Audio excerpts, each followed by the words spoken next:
thought it was an amazing meeting.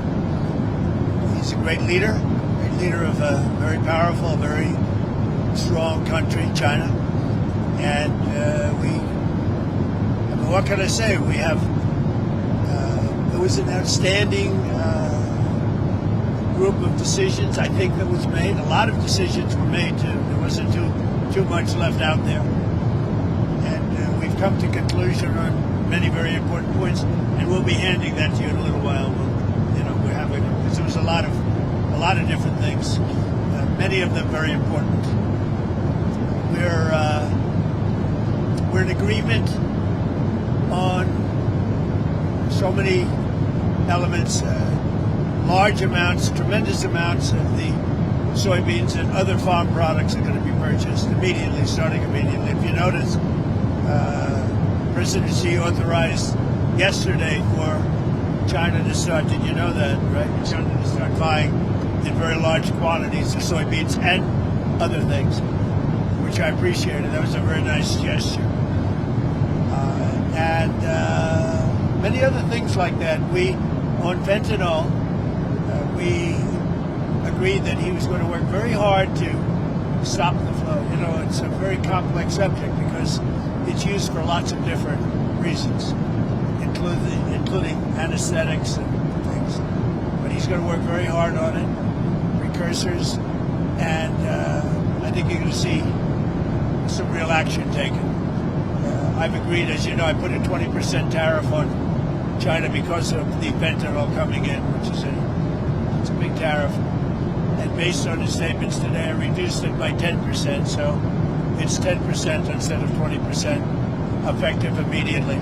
I believe he's going to work very hard to stop the death that's coming in. But again, it's complex because of what fentanyl is, what the precursors do. So I think you're going to see a big difference. We've had discussions on many of the elements that you're talking about all the time. You're asking me questions, and most of those things were I think agreed to for the most part. I think we agreed to almost everything in a very acceptable form. I wouldn't say everything was discussed because there were things that probably, in retrospect, we could have discussed and we didn't, for some reason, didn't come up. But if you have any questions, let me know. Go ahead. What about chips, sir? Did he agree? Did you agree to sell any more down chips? We did discuss chips, and they're going to be talking to NVIDIA and others about taking chips. Look, we make great chips. NVIDIA is the leader. And I'll be speaking to Jensen from NVIDIA, but they're going to be discussing that with NVIDIA to see whether or not they can do. I said that's really between you and NVIDIA, but we're sort of the arbitrator or the referee. It's a little rough up here. The skies are a little rough. And just to clarify, sir, that is the downgraded Blackwell chips. You would authorize those to be exported? No, not the Blackwell. We're not talking about the Blackwell. That just came out yesterday. But a lot of chips, a lot of the chips, and that's good for us. How soon do you think you'd be able to sign an actual? Please, come on. You know what you do? Yeah, come on. Let me stand right over here. Yeah, hey everybody, thanks. Let me just make a point on the chips. As the president was saying, there's so many chips we already sent to China, a lot of advanced chips, etc. And as he said, NVIDIA will talk to China and see what's possible. The Blackwell chips, of course, weren't discussed. We focused on export controls of China on rare earths, and they're going to keep those flowing, which is quite important. What are the major stumbling blocks that are left now to work through, and how soon do you think you could sign a trade deal with China? Well, I think pretty soon. We have not too many major stumbling blocks.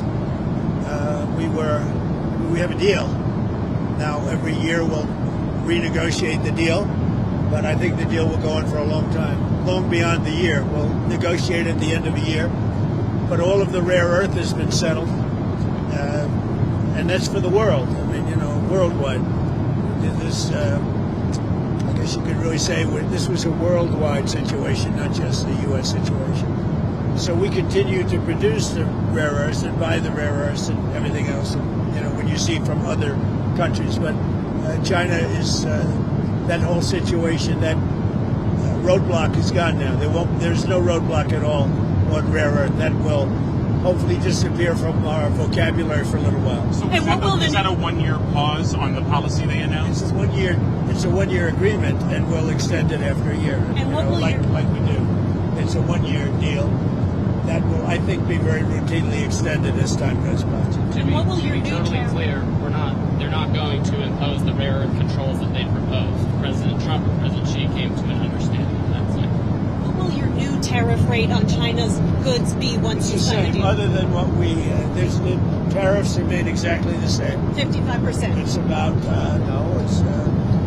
it was 57, now it's 47 And how long? because we reduced it by the fentanyl, and because I believe they are really taking strong action. We've already seen the action on fentanyl, and they're taking very strong action. So we reduced to 10%. So that November date is gone when it was going to go up again. Yeah. Okay. That's right. So That's all. on fentanyl, they've agreed there are a variety of precursors. You may recall that actual fentanyl was scheduled by China in the president's first term successfully. There's certain precursors where they take whatever actions they need to control that.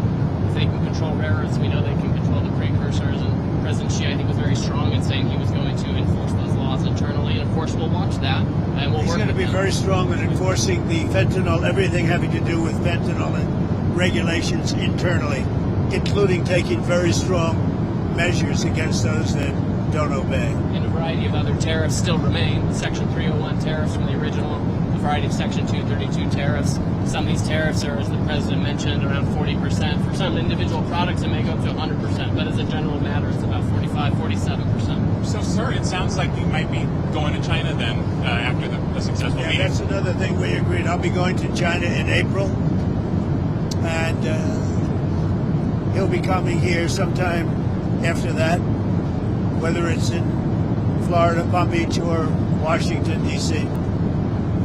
Did you read anything on the shipping fees, the 301 shipping investigation? Well, that's been So we're going to postpone that while we negotiate with them about that issue. We're trying to rebuild shipbuilding. The Cranes just agreed to invest $150 billion in shipbuilding, so we think we have a good path forward. but that's no longer an issue. Did the war in Ukraine or Taiwan come up? We discussed that, and we discussed basically these are rough winds in Asia. I must tell you, this is a rough flight. We could have waited an hour, maybe. This is a little tough. These are tough conditions for interviews. You know, they're going to be watching Trump. They're going to say he didn't look too good. He's got the shakes. I don't have the shakes, but people are going to think I do. You're pretty solid. So Ukraine, it came up. Yeah, it did come up. Ukraine came up very strongly. We talked about it for a long time, and we're both going to work together to see if we can get something done. We agree the sides are, locked in and fighting, and sometimes you have to let them fight, I guess. Crazy. But he's going to help us, and we're going to work together on Ukraine. There's not a lot more we can do. The oil, he's been buying oil from Russia for a long time. It takes care of a big part of China. And, I can say India's been very good on that front. But we didn't really discuss the oil. We discussed working together to see if we could get that war finished. It doesn't affect China. It doesn't affect us. And I'd like to see it done on the basis. I don't like to see 6, 7, 8,000 young people, mostly young people, for the most part soldiers, be killed.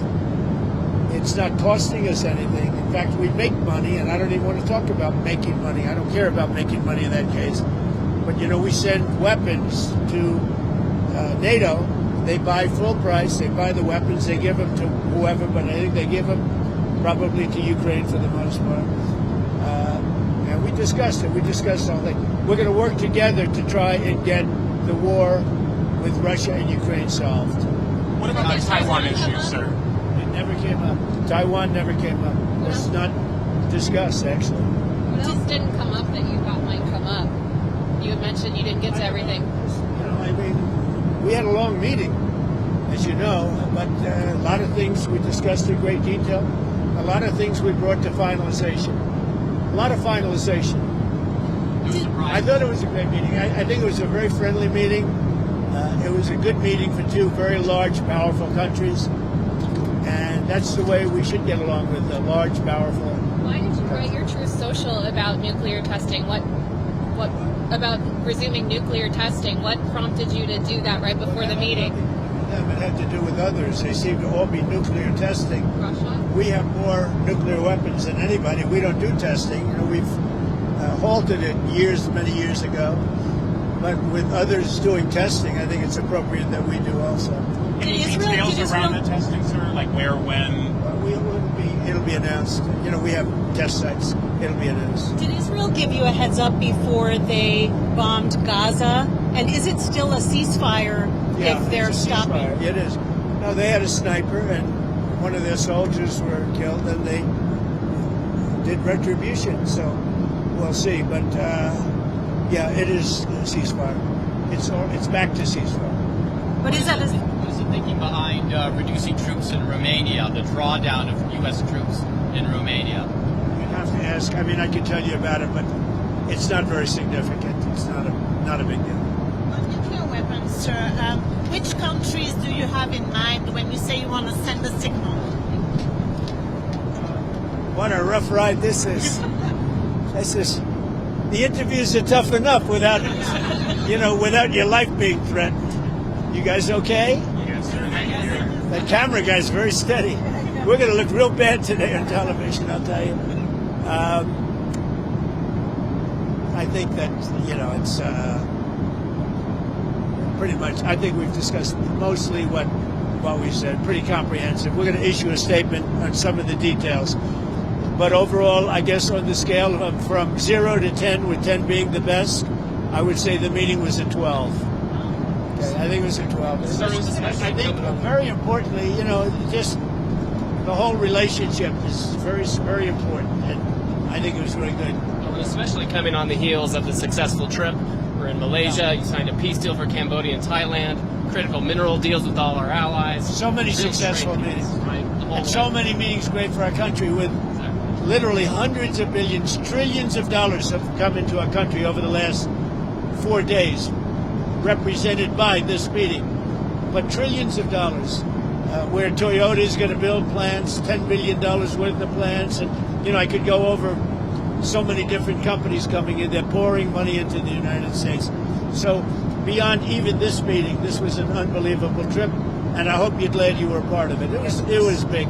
Did you Every country, Japan, I mean, you look at South Korea, Japan, and so many other countries that we met there, they're investing tremendous amounts of money in the United States, like money that we've never seen before. Sir, are we investments from China in the U.S., additional investments, anything like that? They have investments, and they will invest. And China, I think they feel very strongly. They congratulated me on the tremendous success that we've had, because there's never been a country that has had so much money come into it for purposes of investment, for building, for auto plants, for AI, etc. So he was very strong on congratulating me for that. But you didn't commit to any additional investment or We outflow. didn't really discuss it, but he would. did you ever get through to Kim Jong-un about setting up a meeting? Does he have a phone? We never were able to talk because I was so busy. And really, this is why we came. I think it would have been maybe disrespectful to the importance of this meeting if we did that. So I'd come back with respect to Kim Jong-un. I'd come back. It was. What do you want to talk about with him? I had a great relationship with Kim Jong-un. I think if I didn't get elected, you would have had. If Hillary Clinton came in at the time, who he doesn't like too many people other than me. If you want to know the truth, I think you would have had a big war. Could have been a very bad war too. Sir, with the nuclear announcement, just one more on the nuclear announcement. Do you worry that we're entering a more risky environment when it comes to nuclear issues? No, I don't think so. I think we have it pretty well locked up. But we have more than anybody. But I see them testing. I say, well, if they're going to test, I guess we have to test. I'd like to see a denuclearization because we have so many, and Russia has some. Russia's second, and China's third, and China will catch up within 4 or 5 years. I think de-escalation would be, they would call it denuclearization, would be a tremendous thing. And it's something, we are actually talking to Russia about that, and China would be added to that if we do something. Thank you all. It was a great success. It was a great honor. I mean, he's a tremendous leader of a very powerful country, and I give great respect to him, and we appreciate the fact that he came for this meeting. Thank you very much. Thank you, sir. Anything on Canada? Anything on Canada? We had a very nice conversation with him last night. We really did. Thank you.